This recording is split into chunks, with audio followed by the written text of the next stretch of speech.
रहा है। भगवान बोले अर्जुन, अरे ये बाण तुम पर घातक हो जाएगा, तुम भी बाण छोड़ो। अर्जुन ने भी बाण छोड़ दिया और जब बाण छोड़ा है आकाश में दोनों बाण टकराए तो एकदम उस बाणों की गर्जना से जीव जंतु मरने लगे, धरती मैया कांपने लगी, एकदम महाप्रलय सी होने लगी।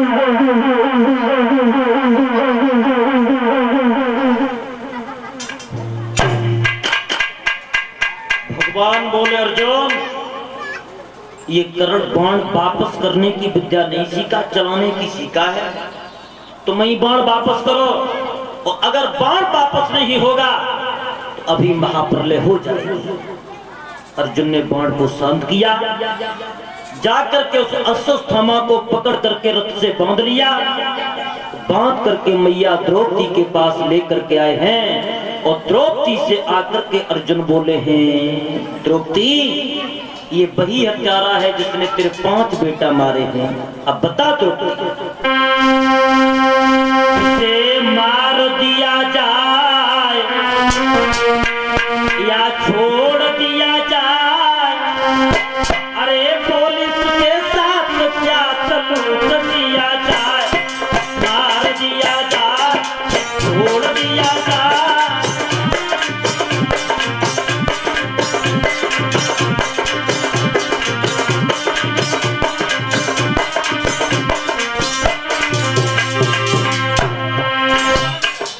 भगवान बोले द्रौपदी अब बता इसे मार दिया जाए या छोड़ दिया जाए। तो मैया द्रौपदी कहने लगी है माधव, अगर इसे आप मार भी दोगे फिर भी मेरे 5 बेटा जीवित नहीं होंगे, और दूसरी बात यह है कि यह जाति का ब्राह्मण है, अगर आप उसे मारोगे तो तुम्हें ब्रह्म हत्या लग जाएगी, और तीसरी बात यह है कि ये गुरु का पुत्र है, इसके पिता मर चुके हैं, जिस तरीका से मैं अपने बेटाओं की प्रेम में रो रही हूं उस तरीका से इसकी मैया को न रोना पड़े। भगवान बोले धन्य है द्रौपदी, धरणी करनी है थमी भई, तो तुम जैसी अबलाओं पर यदि बलवानों की इज्जत है तो तुम जैसी महिलाओं हैं। अरे जिस मैया के 5 बेटा मार दिए गए हों और वो मैया उस बच्चों के हत्यारे की प्राणों की भीख मांग रही है। द्रौपदी बोली माधव से छोड़ दो, तो कन्हैया बोले हम छोड़ तो देंगे लेकिन द्रौपदी तुझे बच्चों का मोह त्यागना पड़ेगा। तो द्रौपदी बोली माधव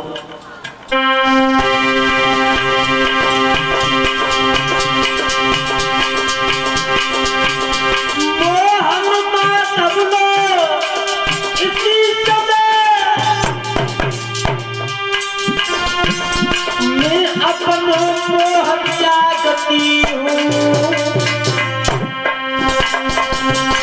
पर एक ब्राह्मण के प्राणों की भीख मांगती हूँ।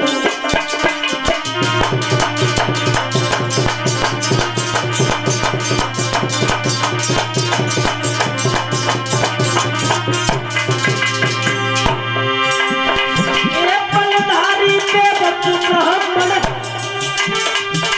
चापे हथियार उठाइयो,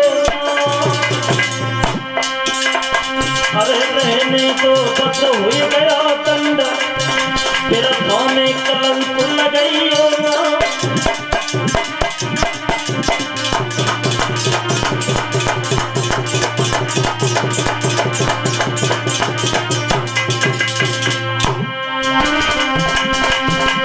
हरी रहने दो बस हुई गया दंड, फिर में कलंक लगाइयो ना।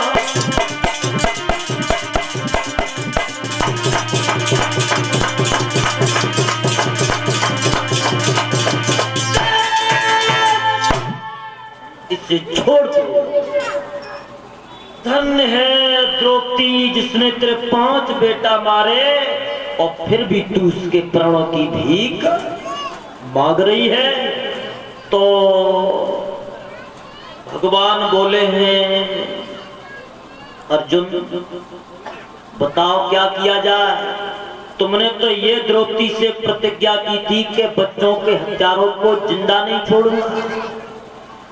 एकदम भीम गदा लेकर के दौड़े। भगवान ने रोक लिया, भीम तुम रुक जाओ।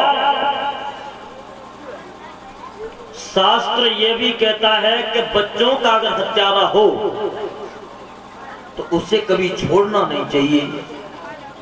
और शास्त्र ये भी कहता है कि कोई ब्राह्मण हो उसे मारना नहीं चाहिए। और दोनों ऑप्शन तुम्हारे पास हैं। अब इसे मारो भी नहीं और छोड़ो भी नहीं। सो भगवान की बात अर्जुन समझ गए। सो एकदम अर्जुन ने तलवार के द्वारा इस अश्वत्थामा के मस्तक को चीर दिया और चीर करके इस अश्वत्थामा के मस्तक में एक दिव्य मणि थी, उसे निकाल लिया, स्थूल शरीर से छोड़ दिया।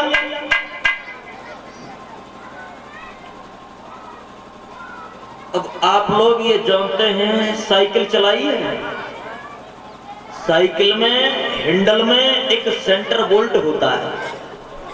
और अगर बात तो सेंटर बोल्ट को निकाल दे फिर न मालूम का साइकिल कौन से गड्ढा में जा गई है।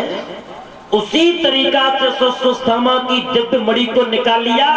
अब तो ये बुद्धि से भ्रष्ट हो गया, लेकिन आदत वाला आदत नहीं छोड़ता है। हल्दी जल्दी ना तजे और खट रस तजे नयाम,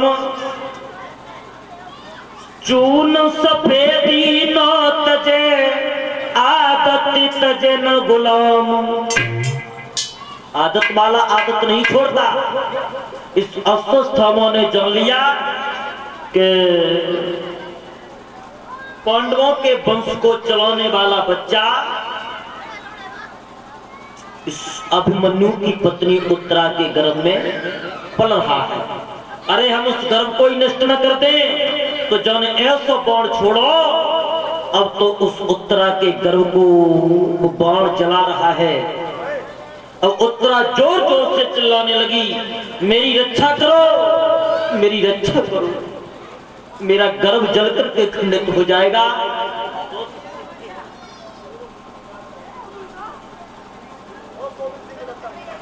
आज जब उत्तरा के उदर में पीड़ा हुई है तो आज उत्तरा भगवान को बुला रही है।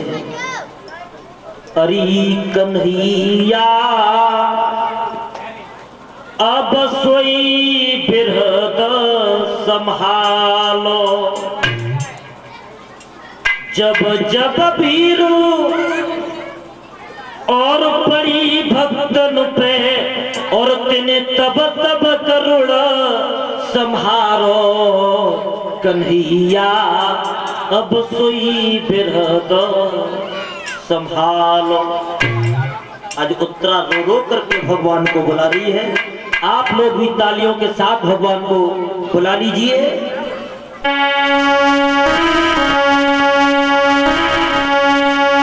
अरे मेरी सुगन भीगे और साड़ी रे आई जइयो श्रेष्ठ मुरारी। मेरी सुगन भीगे साड़ी रे आई जइयो श्रेष्ठ मुरारी। साड़ी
दीनन के अरे तरकारी ले आई जइयो कृष्ण मुरारी तुम दीनन के तरकारी ले आई जइयो कृष्ण मुरारी तुम दीनन के तरकारी ले आई जइयो कृष्ण मुरारी अरे जब जब भीड़ पड़ी भक्तों पे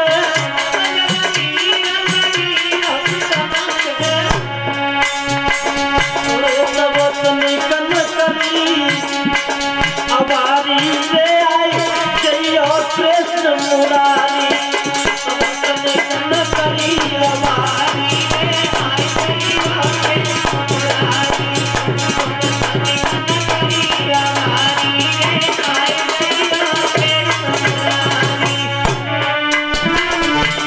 अरे बड़े प्रेम के भंड अरे अंधकी में बात बतियाओ अरे अंधकी में बात बतियाओ इन्हें धगा भगत को ये सखी जब कैसे बजाओ कन्हैया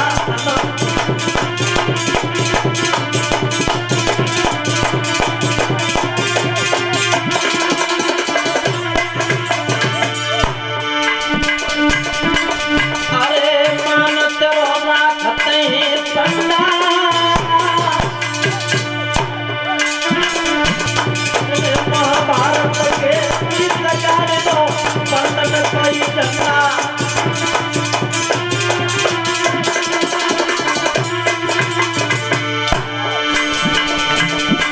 कन्हैया बिन तेरी में आवे को अरे बाला मन को लिया कन्हैया बिन तेरी में आवे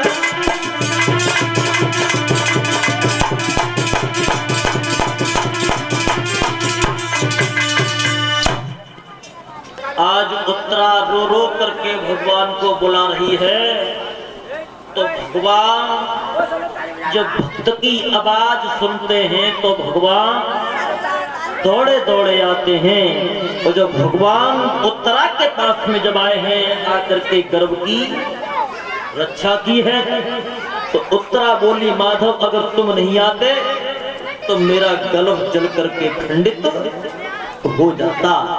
तो भगवान बोले हैं हे उत्तरा एक बात कहूं हरि होते और सब होते और दुनिया में सब होते होते सब होते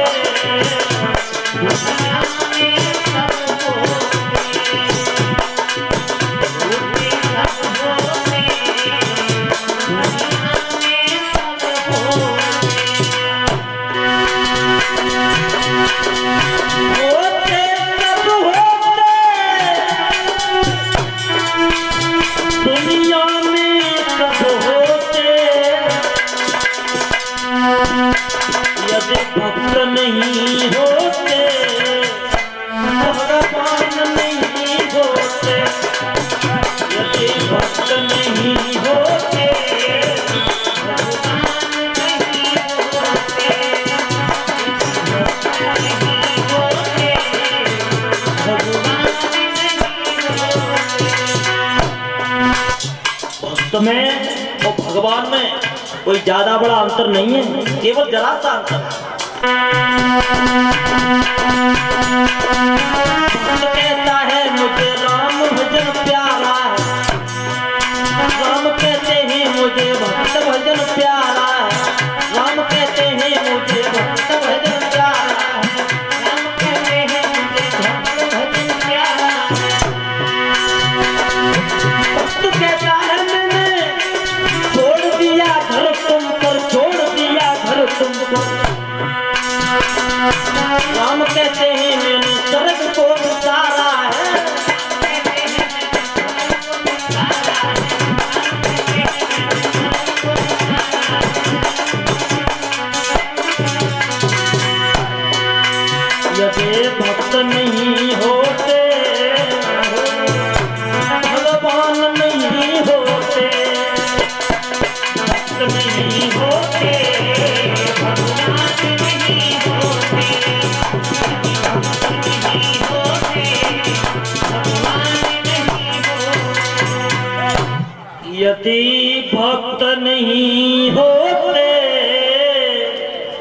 भगवान नहीं होते। उत्तरा, अरे जिसने मुझे भाव के द्वारा बुलाया है, मन के द्वारा बुलाया है, मैं अपने भक्त के पास जरूर जाऊंगा। गर्भ की रक्षा की है। धीरे धीरे समय गुजरता चला गया। जब उत्तरा के गर्भ का समय पूर्ण हुआ है, तो जब घर में बच्चा पैदा हुआ, तो बड़े बड़े वेदपति ब्राह्मणों ने उस बच्चे का नाम विष्णुराज रख दिया। अब जब बच्चा पैदा हुआ, न तो आंखें खोली, न दूध पिया, न रोना प्रारंभ किया, तो सुभद्रा कन्हैया के पास में लला को लेके गई और बोली, भैया जब से ये बच्चा पैदा हुआ तब से न तो जाने रोना प्रारंभ किया, न दूध पिया है। भगवान समझ गए कि बच्चा में बाण की चोट लगी हुई है। भगवान की माया, वो चोट अपने अंदर भगवान ने खींच ली, और जो ही बच्चा ने आंखें खोली, सोई मैया सुभद्रा बोली, भैया अगर तेरी गोद में अगर जा बच्चा ने आंखें खोली तो तुम्हें जाकर नाम रख दे। बच्चा फटी फटी आंखों के द्वारा देख रहा है। जब मैं गर्भ में था तब भी ये रूप था, और जब मैं बाहर आ गया तब भी ये रूप है। तो ये बच्चा मेरी बार बार परीक्षा कर रहा है, तो इस बच्चे का नाम मैं परीक्षित रखता हूँ। बोलिए परीक्षित महाराज की। अब परीक्षित महाराज को जन्म भव, और परीक्षित महाराज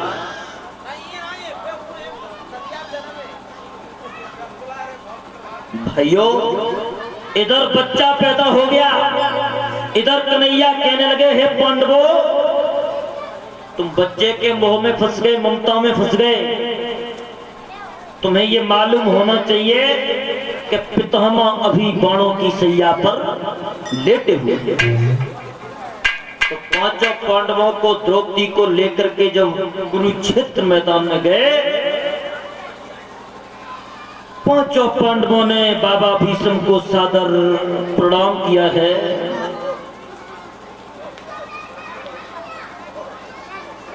सादर प्रणाम करने के बाद पितामह भीष्म कहने लगे हैं, हे पांडवों, हे धर्मराज,